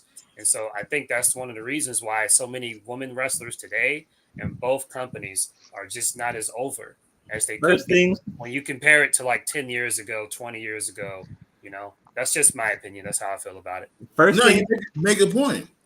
first things first. Raquel needs to stop fucking smiling. What the fuck? Nah, she stopped. I ain't gonna lie. She did stop smiling for a minute now. No, she comes to the ring. She has the Mr. Kool-Aid smile. Like no, just Well, she did that yesterday. yeah, she did it Last yesterday. night. Yeah, I didn't notice that last night, but I've noticed discluding last night. She's been the focus. like if she does her finisher, like let's say like Dom comes to the ring because Dom could take a little hit or can take the hit to his. But if she does her finisher to Dom, okay, there's a little bit of movement to this character of hers. But right now, she's the happy-go-lucky Mexican. I saw That's Shayna kind was of having mad a good racist. match. So I that saw happy go Shayna was lucky having a good Mexican, match bro. of that other chick. I said the same thing about the black chick. That was so racist. I You saw are happy go lucky I Mexican. saw that Shayna was having a good match of that. Yeah, with Casey Jones. Remember that? Yeah, that shit was good. Yeah, that was a good that was match a good too. match. But I noticed that the fans weren't reacting. That's just another example of good wrestlers. Like, so the in ring is not the problem. It's just they're not over. The development. You got to find a way to get them over. Get the fans Yeah. to care. It's all about characters. It's all about like how can I make money off of you? Mm. That's the main. And that's probably the saddest part of wrestling. Is that they're missing story development, they're missing character development, and they trade. Shayna's just in the wrong company. If she was still in NXT, she'd be fine because that fan base appreciates good wrestling. The main roster. She should fans go to don't. Impact. I agree. She'd be huge. God, in mute Impact. yourself. I don't know what this dude doing over here. It's fucking. But I'm gonna shut it down anyway. You know what I mean? It's not really much to talk about other than this dude CM Punk, but we've been talking about CM Punk before before these podcasts has been squeezing the apple. And that's a new terminology now. Squeezing the apple.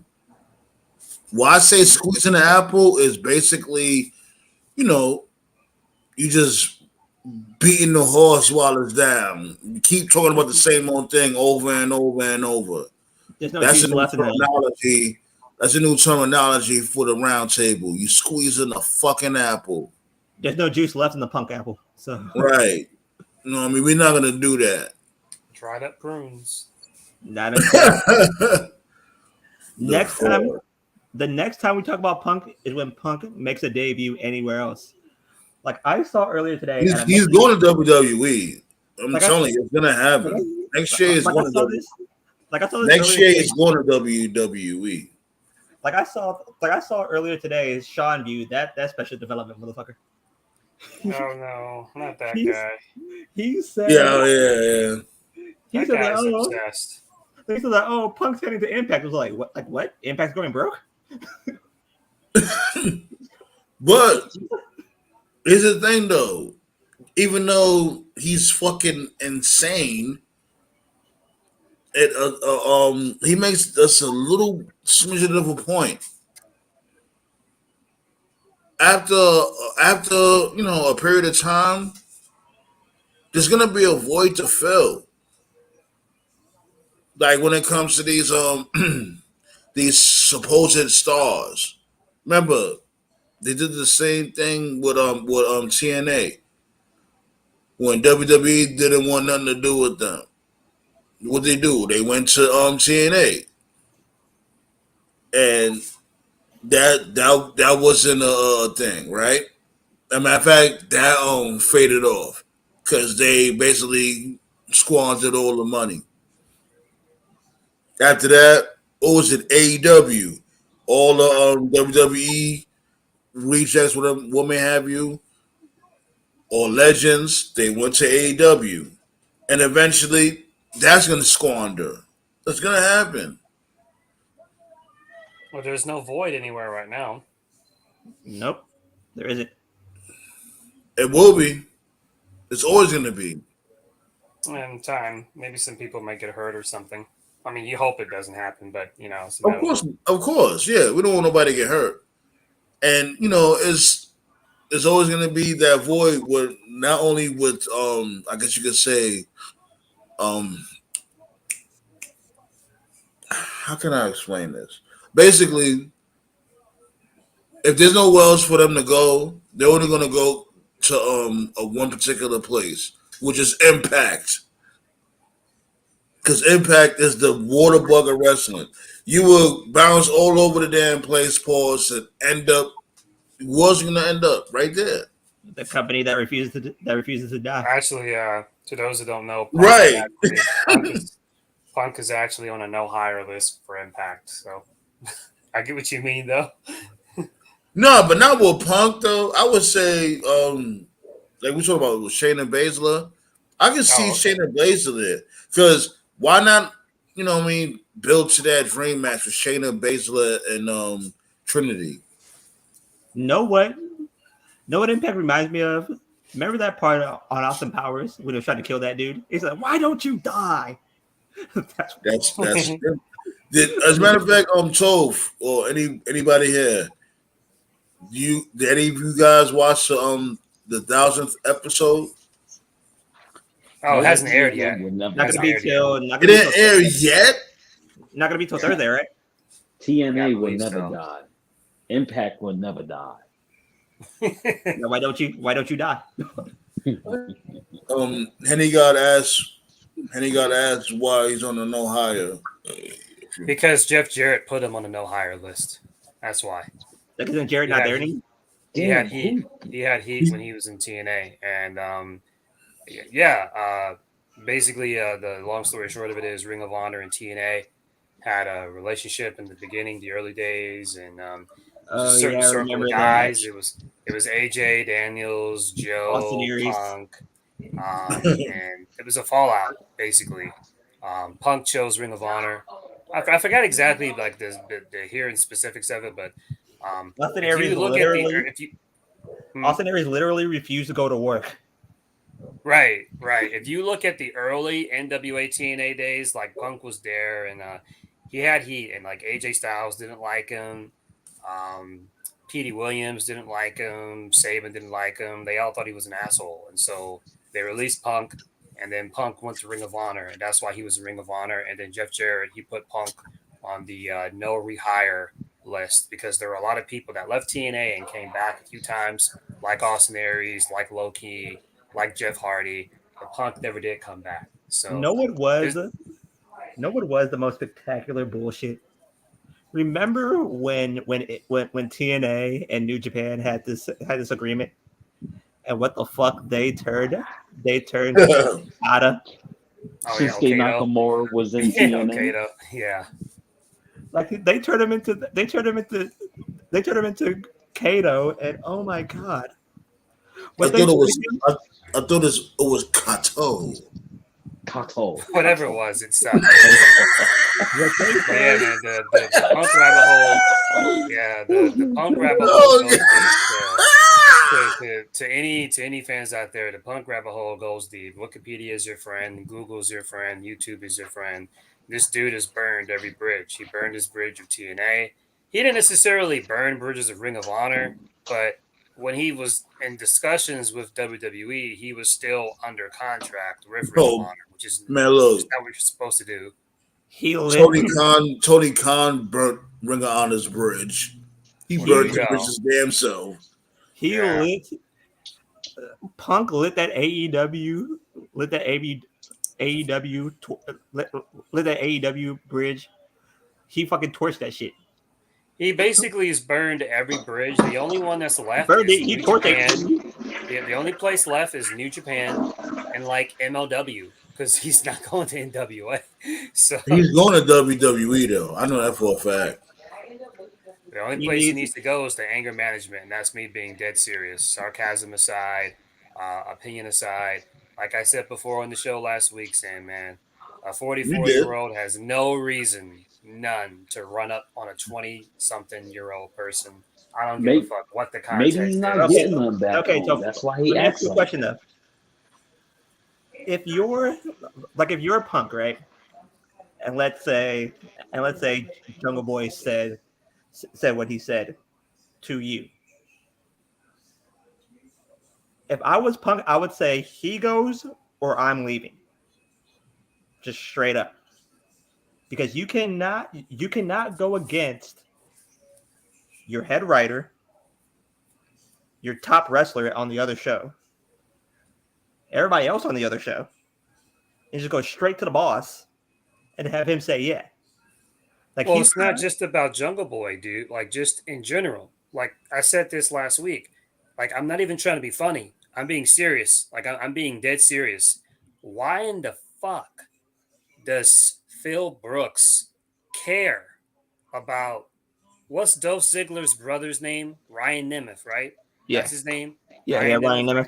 I know Ryan's a comedian, and he's a comedian, and he's like part of the strike. So he's got a bunch of other projects going on. Like, that's cool, but he barely wrestles. You know, like he was on Rampage the other week, and that tag team battle royal. That was like the first time he's been on AEW TV in months. You know, so it's cool that Ryan Nemeth has all this other stuff, but like with respect to him, he's a bottom feeder in AEW. Why in the fuck does Punk care what a Ryan Nemeth says about you on social media? Joking. That part I agree with you with. Right. So that promo that Mox did where he said, what did he say, Sandman? He said like frail mind, frail body. Like Punk is weak, bro. Like he's mentally weak. Why do you care what I didn't know. says? I didn't know in verbatim what he said. But you remember the promo, right? You remember what I'm talking about, right? Yeah, and he was right. That was a shoot. Remember you said on the show was like, "Yo, that promo or that comedy skit, whatever it was, it was old." It was like he said that shit like last year. he really needs I'm being dead serious here. He really needs to get checked in for his mental health.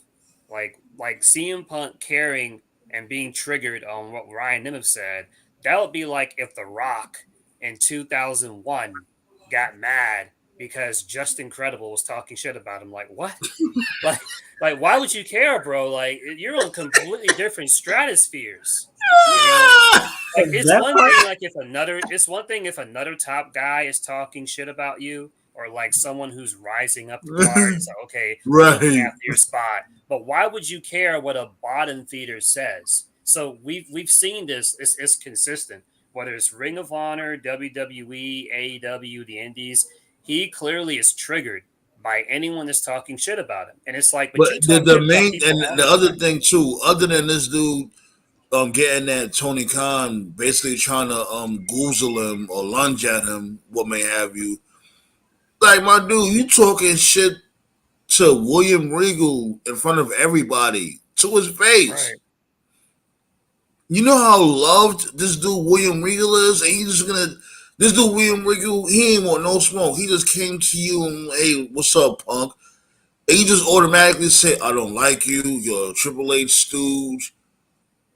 Wow, it's like my thing. I ain't gonna lie. My thing is that okay? It's the floodgates. The floodgates is opening. Now they're gonna say everything. Oh, Punk did this. Punk did that. That makes this shit even worse though, because it's like, yo, so now that Punk is fired, now y'all want to open up the floodgates and say Punk was doing this and that and the third. So what if this dude Punk did a lunge at Tony Khan? Y'all would have kept all this shit on the wraps? What really happened during that fucking scrum? I noticed y'all motherfuckers is still keeping that shit on the wraps though. You know what I mean? Help, bro. And I think all these motherfuckers need help. Seriously. Well, yeah, you're right. Like on some real G shit.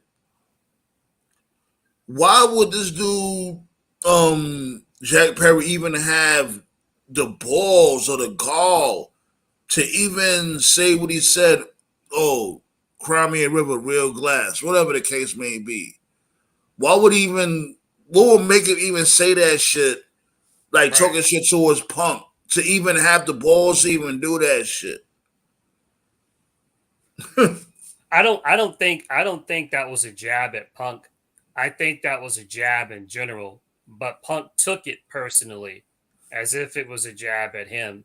And if he took it personally, then he took it personally. But if you know for a fact that you're in the opening match and you're opening the show, why would you decide to confront somebody right before showtime, like minutes? Because Hook Jungle Boy, that was the last match of the 0 hour. So then when the 0 hour finished, it was like 5 minutes of filler.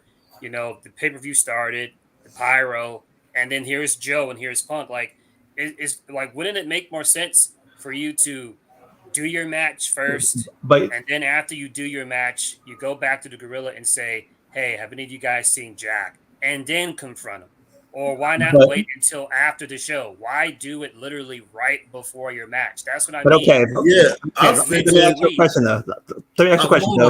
Before you ask him a question, I was gonna say what I would have did if I was Punk. If you felt that disrespected, you know what? Let's have the show. Have a great show, whatever. But when we get back to the States, yo, I'm pulling up and I'm asking you, like, yo, what was that all about? If you felt that disrespected, you didn't have to address that shit right then and there, my dude. And then the main thing, this dude lunged at Tony Khan. I don't care what nobody say. People can say like, oh, he did this, he did that. The main reason why this dude got fired is because he tried to beat the shit out of this dude, Tony Khan. That's a no. That's a no everywhere. It don't matter what you do. He tried to pull a Stone Cold. Right. Like you trying to be the modern era Stone Cold. My dude. It's still real to him, huh? Didn't Hitman do the same thing to Vince? Like you try to fuck your boss up. You are lucky you are not in jail, sir. Brett did the same thing. You are so lucky you're not in jail. And then you did that shit cross seas. You should be in UK jail. Brett did the same thing. Hold on, wait. If this dude, come on, I'm going there with it. If this dude CM Punk was black, he would be in fucking jail. So you're saying that if Punk was Swerve, he would be in jail. Period. I understand. He would be in fucking jail. Let's really go there with it. This dude, I just love the fact that he just lost his job. What? And then he's potentially about to get $18 million off of this whole fucking shit? Guaranteed. Guaranteed. $18 million. Guaranteed. I wish I could, what? I would choke my boss up right now for $18 million fucking dollars. Ain't no jail time. Nigga. Nah. But I would shoot my boss for fucking for $18 million and no jail time. What are we talking about here? But here's the point, though. If you're, hey, that's a legend, folks. Like, I'm not really gonna shoot my boss. If you're Punk, right? And not only did Jack Perry disrespect you, he was talking of disrespecting you. So again, do you take that? Do you take that? Yeah, you take it. You take it and you handle it you handle it. Yeah, that's what I'm saying, Black. So you're not here. Am I still breaking up? No. We hear you. I didn't. Yeah, that's what I'm saying. Like, there's a time and there's if a time. I was Punk, I will wait till we go to the States. Right. Let's wait till we go to the States. Get off of, you know what I mean? The tarmac. You know, the venue, because, you know, if you're on a venue, that's like the work grounds, like where you work at. You can't have a fight where you work at, whatever the case may be. And set it up like that. Wouldn't He it be demonstrated. He demonstrated. You know, there's a saying. You know, you got to read the room. He demonstrated an inability to read the room on several occasions, more than once. When that media scrum happened, right? If you were angry at the Elite, if you were angry at Hangman, the Bucks, okay. But the media scrum is supposed to be about the pay-per-view and like, okay, where are we going next? What's going to be your next programs? What's going to be your next show? He turned the media scrum into a circus. That was a very good show. And to this day, no one talks about the show. Everyone talks about the media scrum. So that was strike one. That's what Punk should have got. Hold on. Let's hope he's cooking. He's cooking. That was strike one. And then actually that wasn't strike one. That was strike two, because, you know, it all goes back to that workers' rights promo that Hangman said. And, you know, Hangman should not have done the workers' rights promo. But I've said it before and I'll say it again. When Hangman cut that workers' rights promo at the time when it happened, the vast majority of people, fans, YouTubers, journalists, dirt sheet writers, most people had no clue what the fuck Hangman was talking about. Everybody thought it was weird and they thought it was out of character. So even if Punk found Hangman's words offensive, if the fans didn't know what the fuck he was talking about, what's the harm? It would be like if Sandman and I got into an argument and I gave a personal insult that he got, but no one else got. So it's like, okay, I made him mad, but nobody else understands the jab. So it's like, is it really that bad? In a situation like that, all you do is you pull Hangman aside and say, hey, bro, like, I don't really like what you said. That's not what he did. Because if you remember, not long after that, because he cut the promo. Right. Well, Hangman cut the promo. Then they had the match at Double or Nothing. Punk won. That following Wednesday, he did the stage dive. He broke his foot. Right. So he was recovering. He was gone. Right. That whole time when he was recovering, he never got over that promo that Hangman did. He let it build and he festered. And then when he finally got cleared, the first thing he did when he was on AEW TV, it wasn't to build up his title match with Mox. The first thing he did was he got in the ring and he shot on Hangman. You know, he did that comment towards Hangman. So that means that this dude was at home, he was recovering and he was rehabbing and he was festering that hate. He just had to get it out of his system. And he was probably fucking AJ while thinking about Hangman. Right. He did that knowing that Hangman wasn't there. He did that knowing that Hangman wasn't there. Shut up, AJ. I'm thinking about Hangman.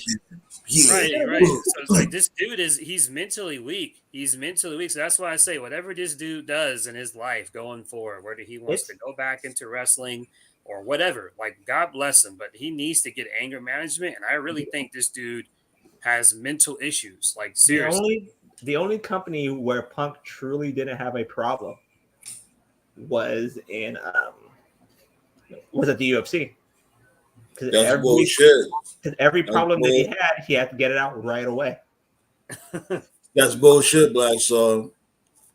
He was a joke. Like Dana White, I wouldn't be surprised if Dana White looked at CM Punk and laughed at him. There's no problems between the two.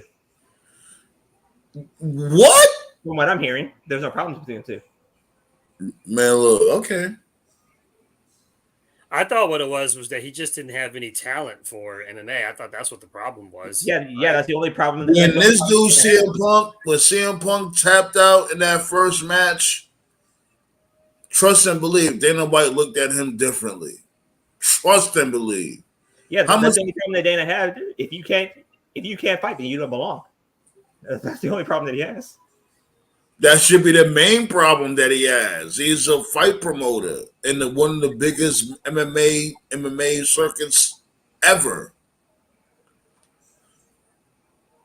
Yo, who is going to cop or who's going to watch that trailer on Wednesday? What trailer? The trailer. What's happening? EA UFC. They're gonna show the trailer on Wednesday. I haven't watched UFC like that. I keep up here and there, but I don't really. That's been a long time since I thoroughly watched UFC. The new video game. Oh, okay. I got UFC 3. I got that. That shit is. I ain't gonna lie. I like UFC 3. That shit is hot. Like their new video game is supposed to come out in October, and what's supposed to happen is that EA made it rated M. What more can they do? Like you already got blood. Like what they don't show broken bones literally on that shit. Like they're gonna show broken noses, fractured eyes. Really, I'm getting that. Because I got the third one. The third one, this shit is really fun to play. Like they got fucking Mike Tyson, Bruce Lee. They really do though, dead ass. Like I got that shit. That shit do you remember Undisputed 3? What, the movie? No. Like UFC Undisputed 3. Does anybody remember that? Undisputed. That's a different brand of gaming. Like it was a part of THQ. I don't think I played that one. Nah. The physics are supposed to be like that. What's up, Dynasty? Like a UFC, like an EA, Undisputed 3. Like face with like broken nose, fractured eye sockets, cuts above the eyes, referees pulling your ass after you beat the shit out of them. Okay. Stuff like that. Okay, that's what's up. That sounds hot. And like the trailer is supposed to come on Wednesday. Like they showed a teaser of it with the fighters watching the trailer, and apparently it looks very, very good, very, very realistic.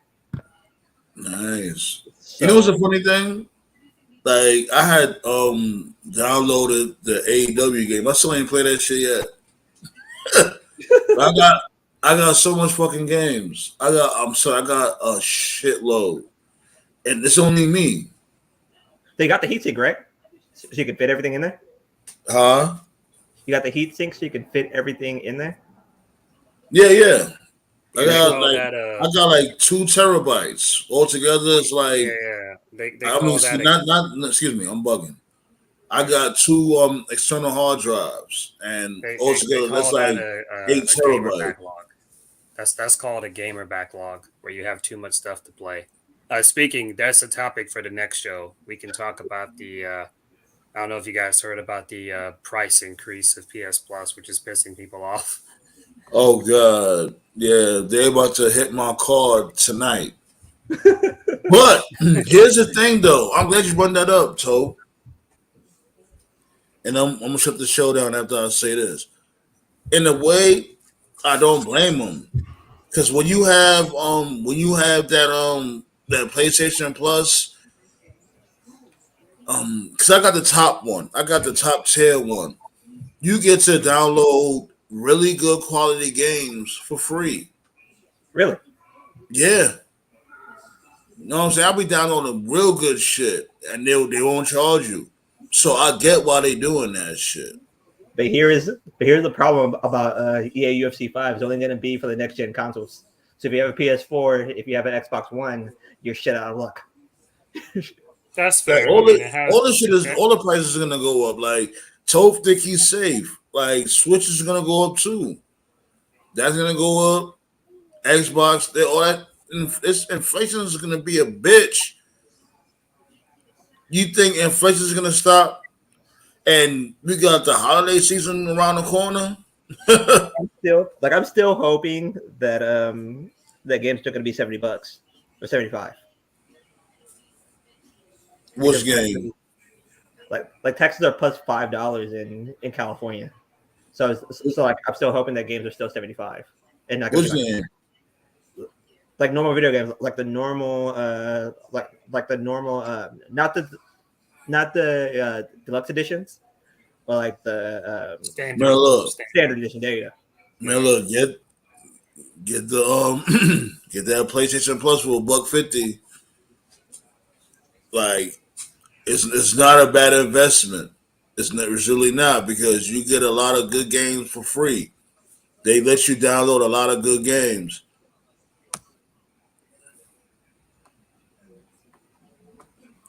But yeah, Anyways, yo, I ain't gonna lie, I'm about to fall back. We hit the 2 hour mark. all right. You know, we're gonna pull up again on Friday. Y'all know the vibes. And like I said, yo, when you guys is at work, whatever the case may be, y'all can listen to the replays or the uploads. So like when you at work, you doing what you doing, you know me could pop in the earbuds, blow, right in your ear, and you can listen to the uploads. That's another reason why you can watch this, the content that we have here. You know what I mean? I'll be listening to the content here at my job, and people be loving this shit. Word. And when you do, just comment, like, sub, all that shit. Y'all see the new logo. And we got more shit on the way, B. Trust and believe. That logo right there with the Black Hogan's on the tip of the iceberg. Black Hogan. Nice. Yeah, We gotta do a Hogan Knows Best review now. Then we gotta watch whole season. Then we gotta have to watch for the whole season. Hogan knows best. Brother. All right, my dudes. You guys are awesome. I'll see you guys on Friday. All righty. All right, later. Yeah.